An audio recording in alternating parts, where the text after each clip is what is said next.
que os quiero proponer hoy no es una presentación pública de mi libro, sino una experiencia, porque creo que de esa manera vais a comprender mejor cómo se ha construido la novela. Y en el fondo lo que estamos conjurando aquí es un acto supremo de magia egipcia. Casi a lo mejor no os habéis dado cuenta, pero los antiguos egipcios lo que hacían cuando tenían que levantar un templo como este era levantarlo, construirlo sobre las piedras del templo que estaba antes. De tal manera que cuando uno estudia los cimientos de un templo del sur de Egipto, los famosos templos nubios, se encuentra que debajo están los frisos, los dinteles, las columnas que formaban el templo de la antigüedad clásica egipcia por debajo. Era la manera que ellos tenían de entender qué era un templo. Un templo no es una estructura muerta, no es una construcción, en realidad es un ser vivo, es como una planta, se necesita coger la semilla y sobre esa semilla verlo crecer.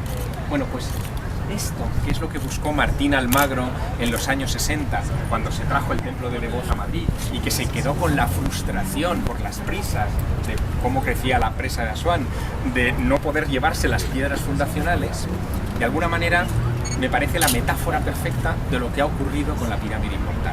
La pirámide para entretener. La literatura se inventa hace más de 5.000 años en Mesopotamia con la epopeya de Gilgamesh para resolver precisamente a la pregunta del rey Gilgamesh de Uruk sobre qué pasa, por qué tenemos que morirnos, por qué los dioses son inmortales y los humanos somos mortales. Bueno, pues esa pregunta está en la pirámide inmortal y he encontrado una respuesta que no podía haber encontrado hace 12 años. Por miles de circunstancias, pero que tiene que ver con la madurez de un escritor y la madurez de una persona, mucho más importante que la del escritor. Esa respuesta es muy sencilla, como todas las grandes respuestas está delante de nuestros ojos, pero yo he tenido que metabolizarla y convertirla en trama literaria.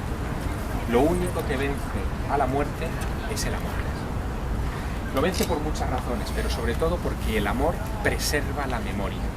Una de las obsesiones que tenían los antiguos egipcios, especialmente los reyes del antiguo Egipto, era llenar sus construcciones con el nombre del faraón.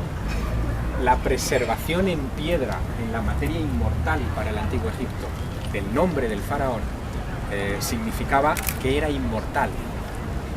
Y esa preservación la hacían los artistas poniendo amor en sus piedras. Es muy distinto el enfoque de la vida del antiguo Egipto al nuestro. El antiguo egipcio, cuando se acercaba a su tarea, a su obra, sabía que estaba haciendo un servicio al universo. Ellos luchaban desde el aprendiz en un taller de alfarería hasta el faraón, luchaban por un objetivo supremo que también está en la novela. Ese objetivo supremo era la preservación del Ma'at. El Ma'at es el equilibrio de las fuerzas del universo. Está representado por una diosa con una pluma, símbolo de la fragilidad del equilibrio. El equilibrio siempre es fácil. Y de cómo había que poner toda la pasión para mantener la pizca de mal y la pizca de bien necesarias para que nuestro camino fuera recto. Lo que yo os quiero proponer esta noche, de manera muy rápida, evidentemente, es que os pongáis la mentalidad, los ojos de los antiguos egipcios a la hora de penetrar en un templo.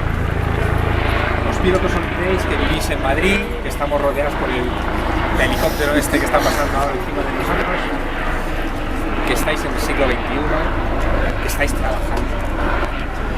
Y os propongo que tengáis esa mentalidad de acercaros a un lugar que tenía un sobrenombre. Estos templos eran conocidos como el lugar de los millones de años. Entre otras cosas, porque los antiguos egipcios sabían, de alguna manera, que quien traspasaba estos umbrales iniciaba un viaje hacia la eternidad. El egipcio, que nosotros pensamos que estaba obsesionado con la muerte y que por eso construía pirámides y nos llenó el país de tumbas, en realidad el egipcio no creía en la muerte. Eso es lo fantástico de la paradoja egipcia. El egipcio no creía en la muerte, el egipcio estaba seguro de que La muerte era el inicio de un viaje de 1.000.000 de años, así aparece en todos sus textos. Y lo que hacía toda su obsesión, esta sí, era prepararse para ese viaje. Es como si vosotros mañana tuvierais que iros a Barcelona, por decir algo, y esta noche estáis nerviosos porque tenéis que preparar vuestra maleta y poner todas las cosas que tenéis que llevaros y sobre todo las baterías para la grabadora, en fin, todo lo que tenéis que llevaros. Eso es el equivalente a lo que pensaba el antiguo egipcio respecto a la muerte. No pensaba que se iba a morir, pensaba que iba a viajar. Ese punto es muy importante. Entre todos los egipcios el más importante era el faraón, obviamente. Era el que mantenía el equilibrio, el Maat de todo el sistema. Y al faraón había que prepararle el viaje de manera especial. Se ha discutido mucho sobre la función de la Gran Pirámide, sobre si era una tumba de Keops. Cuando los árabes entran en el siglo X con Al-Mamun a la cabeza, el califa Al-Mamun a la cabeza, y rompen las paredes de la pirámide para encontrar las galerías que dan paso a sus habitaciones, se encuentran con la desolación de que toda la pirámide está vacía. No hay nada en su interior, está pelada. Ni siquiera un jeroglífico, ni una estatua, nada. Nosotros pensamos, hoy, es una corriente extendida en la egiptología, que la pirámide era la tumba de Keops, pero allí no estaba Keops, nunca se encontró la tumba del faraón ni vestigio de ella. Y hoy hay una corriente que piensa, yo con ellos, que en realidad la pirámide era una especie de campo de entrenamiento para el alma del faraón. El faraón tenía que preparar su viaje y lo preparaba en la Gran Pirámide como recurso iniciático. Se le dejaba allí dentro, en la penumbra, y tenía que transitar por todas esas galerías. No es un invento mío ni una locura de escritor. Si vosotros acudís al libro del Amduat, el libro del Amduat es un texto sobre el más allá, es el libro de lo que está en el otro lado.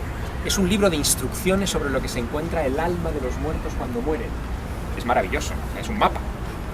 Cuando uno ve ese libro del Amduat, observará que el alma del difunto tiene que atravesar unos pasillos.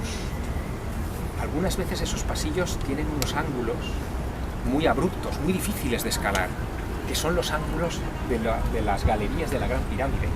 Y hay una parte del Amduat, la quinta hora del Amduat, porque ese viaje se hace en horas, en las 12 horas de la tiniebla.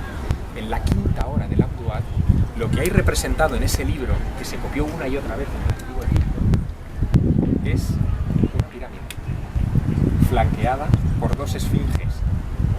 El aspecto que tiene es el de la Gran Pirámide. Se nos ha perdido una esfinge. ¿Quién la está buscando?